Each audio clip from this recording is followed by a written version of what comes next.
श्री तुलसीदास जी बालकांड के आखिरी में लिखते हैं कि निज गिरा पावन करन कारण राम जस तुलसी कहो।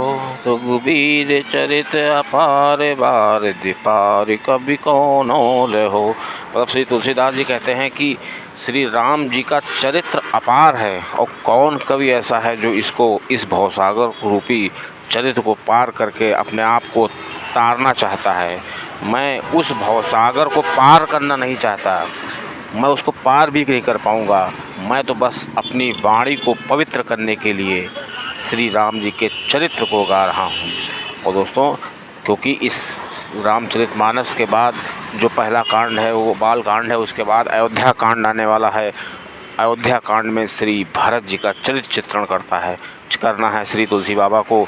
तो श्री तुलसीदास जी जो हैं अपना मन रूपी दर्पण जो है उसको पावन कर रहे हैं, क्योंकि जैसे हम अपना आईने में मुंह देखते हैं तो हमको अपना चेहरा दिखाई देने लगता है, लेकिन अगर आईना गंदा होगा तो हमको चेहरा भी अपना गंदा दिखाई देगा। इसलिए श्री तुलसीदास जी ने लिखा है इसको कि मैं अपना मन पवित्र करना चाहता हूँ। श्री तुलसीदास आगे लिखते हैं, अपबीत ब्याह उछाह मंगल मुनि जेंद्रादर गावहीं बह देहि राम प्रसाद ते नर सर्वथा सुख पावहीं। मतलब जो भी नर नारी बालकांड के श्री रामचरितमानस के विवाह के विभिन्न कार्यक्रम जो मंगल गीत हैं उनको गाएगा और सुनेगा, उसका हमेशा मंगल होगा। वो धरती पर कहीं भी रहे उसका अमंगल नहीं हो सकता। दोस्तों, मेजर टिप्स एकदम चैनल में आपका स्वागत है। आपको जानकारी अच्छी लगे तो वीडियो को शेयर करिए और चैनल को सब्सक्राइब करिए। दोस्तों, जब बारात अयोध्या आती है, क्योंकि माताएं बारात में नहीं जाती हैं, तो माताओं की उत्सुकता होती है कि बारात में क्या हुआ, बारात के बारे में जानना चाहती हैं। तो सभी लोग बारात की बातें करते हैं जो जो वहाँ पे हुआ था, लेकिन जनक जी ने ऐसी बात कही कि उनका चरित्र निकल कर सामने आता है। श्री जनक जी कहते हैं, श्री तुलसी बाबा लिखते हैं कि दशरथ जी ने इतनी तारीफ़ की, दशरथ जी ने जनक जी की बहुत तारीफ़ की, इतनी तारीफ़ की कि श्री तुलसी बाबा उसको लिखने में असमर्थ थे। श्री तुलसी बाबा लिखते हैं, जनक राज गुणशील बड़ाई प्रीत रीत संपदा सुहाई बहुविध भूप भाट विधि बरनी रानी सब प्रमोद वस करनी। मतलब श्री दशरथ जी ने जनक जी के राज, उनके गुण, उनके शील की बहुत बड़ाई की और उनकी प्रीत, उनका जो लगाव था बारात के प्रति, बारात को उन्होंने बहुत दिन रोका, बारात को जाने नहीं दे रहे थे वहाँ के लोग, और वहाँ की जो रीति थी, वहाँ की जो संपदा थी, उसके बारे में लिखा है। बहुविध भूप, मतलब बहुत प्रकार से श्री जो जनक जी हैं उन्होंने भाट की प्रकार, जैसे भाट एक जात होती है वो बिरदावली गाती है बारातों में आकर के, तो भाट की भांति श्री तुलसीदास जी ने लिखा है कि दशरथ जी ने भाट की बात उस भांति उस वर्णन को किया है। दोस्तों, श्री तुलसीदास जी लिखते हैं कि जब जनक जी बात कर लेते, जनक जी की बातें श्री दशरथ जी कर लेते हैं, उसके बाद विश्वामित्र जी विदाई मांगते हैं, क्योंकि विश्वामित्र जी भी 6 दिन बारात के बाद रुके थे वहाँ पे। तो श्री तुलसी बाबा दिखते हैं कि जनक जी जब विश्वामित्र जी जाने वाले थे तो दशरथ जी अपने सभी पुत्र और अपनी भार्या के साथ श्री विश्वामित्र जी के सामने खड़े हो गए। श्री तुलसी बाबा लिखते हैं, नाथ सकल संपदा तुम्हारी मैं सेवक समेत सुत नारी करब सदा लरिकन पर छो दर्शन देत रहब मुनि मोह। श्री तुलसीदास जी लिखते हैं कि जनक जी के बारे में वो दशरथ जी कह रहे हैं कि आप जो है ये सारी संपदा आप ही की है और आप जो है मेरे लड़कों पर छो रखेंगे, मतलब हमारे रहने के, अभी तो हम हैं, अभी जो हम नहीं रहेंगे क्योंकि हमारा चौथापन चल रहा है, उसके बाद आप हमारे पुत्रों पर कृपा दृष्टि बनाए रखिए और हमें भी कभी कभी दर्शन देते रहिए, क्योंकि संत के जब दर्शन होते रहते हैं तो मनुष्य का कल्याण होता है। श्री तुलसी बाबा लिखते हैं, दर्शन देत रहब मुनि मोहू। श्री दशरथ जी कहते हैं आप हमको दर्शन देते रहिएगा। और दोस्तों, क्योंकि संत के दर्शन बहुत ही ज़रूरी हैं, क्योंकि श्री राम जी ने भी जब